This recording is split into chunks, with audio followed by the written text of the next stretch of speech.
So if you have a high horsepower 96 to 04 V8 powered Mustang and you're looking to eliminate some of the flex and twist caused by a rubber or poly motor mount, then it might be time to consider stepping into a solid set of motor mounts like the options we have here from Maximum Motorsports. Now this kit will completely replace both the passenger and driver side mounts with a rugged steel mount for around that $80 price point. Install will get a soft 3 out of 3 wrenches on the difficulty meter here from me and a few hours from start to finish depending on your setup. Alright gang, so first things first here, these mounts are not going to be recommended for the mild setups or daily drivers out there, as there is some vibration to be expected when eliminating the rubber or poly mounts in your ride in favor of a solid steel option like this. And while I will say it's not nearly as bad as a lot of people might think, it certainly is still noticeable. So if you're worried about the excess NVH or noise, vibration, and harshness,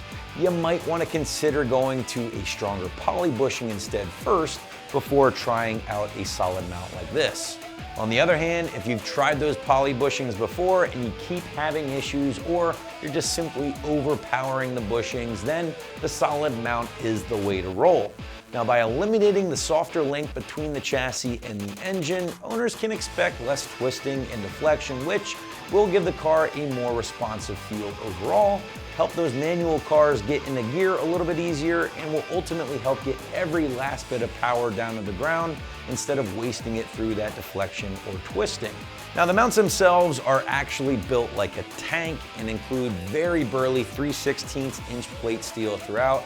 fully welded and then finished off in this kind of flat or textured black powder coat. It should be noted that Maximum Motorsports does state that these mounts can be used with both stock and aftermarket K-members and can also be used with a Coyote swap as well if that's something you're entertaining with your SN95. As far as the installation goes, well, it does require you to lift and support the engine ever so slightly in order to swap out the mounts themselves. So because of that, the site did kick this one up to a full 3 out of 3 wrenches on the difficulty meter here. I'd say a soft 3 out of 3 at that, and a few hours from start to finish depending on your setup. So in closing here guys, if you're tired of breaking those stock rubber or even aftermarket poly mounts in your SN95, the solid options from Maximum Motorsports would be a solid choice, and you can grab yours right here at AmericanMuscle.com.